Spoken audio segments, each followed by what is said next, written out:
Hello students, आज का subject है हमारा साइंस क्लास 9th स्टैंडर्ड का और पार्ट 2 हम लोग करने जा रहे हैं। चैप्टर नंबर 4 है और मेजरमेंट ऑफ मैटर है। ठीक है, तो चलिए करते हैं atom size, mass and valency. So first of all I am study for atoms and size.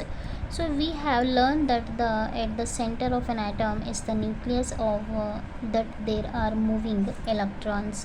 जो हमारे एक एटम्स है, एटम्स के जो सेंटर है उसे हम कहते हैं न्यूक्लियस, और वो क्या कहते हैं, मूविंग इलेक्ट्रॉन्स एंड द जो इलेक्ट्रॉन्स होते हैं वो मूविंग करते हैं nucleus, centre of that. And electrons are negatively charged. जो इलेक्ट्रॉन्स रहते हैं वो हमारे नेगेटिवली चार्जड रहते हैं. ठीक है, elementary particles and elementary particles that make up of the nucleus are positively charge. जो एलिमेंटरी पार्टिकल्स रहते हैं वो क्या करते हैं, न्यूक्लियस जो होते हैं हमारे वो पॉजिटिवली चार्जड में, प्रोटॉन्स में हो जाते हैं. एंड इलेक्ट्रिकली न्यूट्रल जो होते हैं वो न्यूट्रॉन्स होते हैं. ठीक है, so the size of an atoms is determined in radius. जो साइज़ ऑफ एटम्स रहता है उसे कैसे हम गिनते हैं, कैसे डिटरमाइन करते हैं, वो रेडियस से. The atomics radius of an isolated atoms is the distance between the nucleus of an atoms and the outermost of orbit. जो nucleus of centre of nucleus of atoms रहती है उसकी जो distance रहती है वो nucleus of an atoms outermost of the orbit. Okay, so atomics radius ही is exposed in है. जो एटॉमिक्स रेडियस है वो क्या एक्सपोज करती है, जैसे कि एटॉमिक्स जो रेडियस है वो क्या एक्सपोज करती है, नैनोमीटर.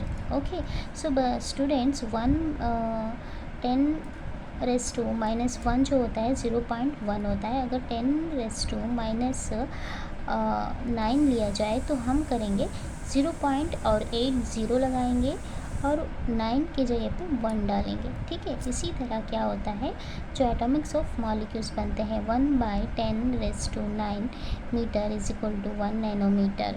सो इसी तरह हाइड्रोजन जो हमारा एटॉमिक्स रेडियस इन मीटर है, एग्जांपल हाइड्रोजन एटम्स जो है हमारा 10⁻⁻10 है, और वाटर मॉलिक्यूल्स जो है 10⁻⁹ है, और हेमोग्लोबिन मॉलिक्यूल्स जो है 10⁻⁸ है. I hope you understand this atomics and size. So now here the mass of an atoms जो है, mass of an atom is centered in the nucleus of an due to the protons p. जो mass of atoms जो हमारे हैं वो centered होते हैं nucleus, और उसे प्रोटॉन्स मतलब स्मॉल एक शॉर्ट फॉर्म में p करके सिंबल दिया गया है, और न्यूट्रॉन्स को हमने दिया है n. The total numbers of जो होते हैं हमारा वो एटॉमिक्स न्यूक्लियस होते हैं. प्रोटॉन्स एंड न्यूट्रॉन्स जो होते हैं वो एटॉमिक्स न्यूक्लियस इस उसे कहा जाता है एटॉमिक्स मास ऑफ नंबर कहा जाता है. प्रोटॉन्स एंड न्यूट्रॉन्स जो together is called a nucleons. Protons और न्यूट्रॉन जो न्यूक्लियर के अंदर होते हैं, न्यूक्लियर के अंदर जो रहते हैं उसे हम कहते हैं न्यूक्लियंस. ओके, जो an atoms is very tiny. Atoms जो होते हैं हमारे बहुत छोटे रहते हैं. Then how do we determine the mass, कैसे हम तो मास को डिटरमाइन कर सकते हैं. Scientist to focused on this question, scientist तो क्वेश्चन करते हैं. It was not possible to scientist in 19th century. ये पॉसिबल नहीं था 19th सेंचुरी में measure atomics masses accurately. So measure किया गया. Therefore occupied in relative mass of an atom. जो relative mass of an atom जो है वो कंपेयर्ड जो करते हैं हम, जैसे कि 50 किलो हमारा 50 kg है, हम 50 अगर 50 वेट हैं तो 3 सिलेंडर अगर रखो जितनी वेट होती, मतलब कंपेयर किया जाता है.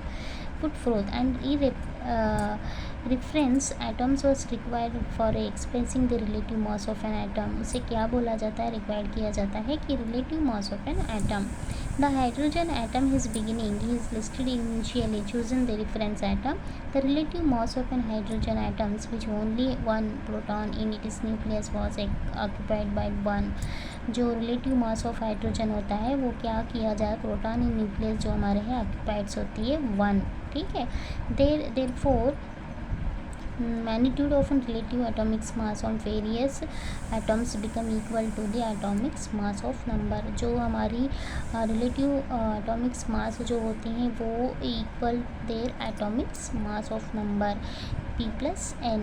Let's see how to express the relative mass of nitrogen, and having accepted the relative atomic mass of hydrogen is 1. ठीक है। कंपेयर जब हम करते हैं तो हमारी हाइड्रोजन एटॉमिक नंबर जो हाइड्रोजन होती है वो 1 होता है। The mass of an nitrogen atom is 14 okay. So eight times that the hydrogen atom 14 times जो वो नाइट्रोजन हमारा जो मास होता है hydrogen atoms. Therefore relative mass of nitrogen atoms कितने होते हैं, सॉरी नाइट्रोजन एटम्स हमारे होते हैं 14। How its relative atomics mass of various elements is determined, तो कैसे हम कंपेयर कर सकते हैं, डिटरमाइन कर सकते हैं। On the scale the relative atomics mass the many elements, बहुत सारे एलिमेंट्स रहते हैं, came out of to financial.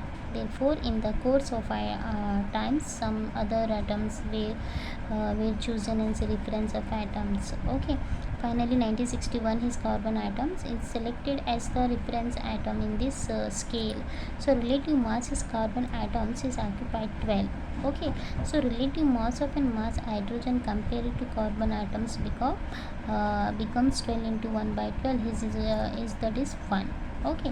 So the mass of an protons and of an 1 neutrons on the scale relative mass atomic mass is approximately 1. सो उसे क्या कहा जाता है 1 में हमें कन्वर्ट किया जाता है।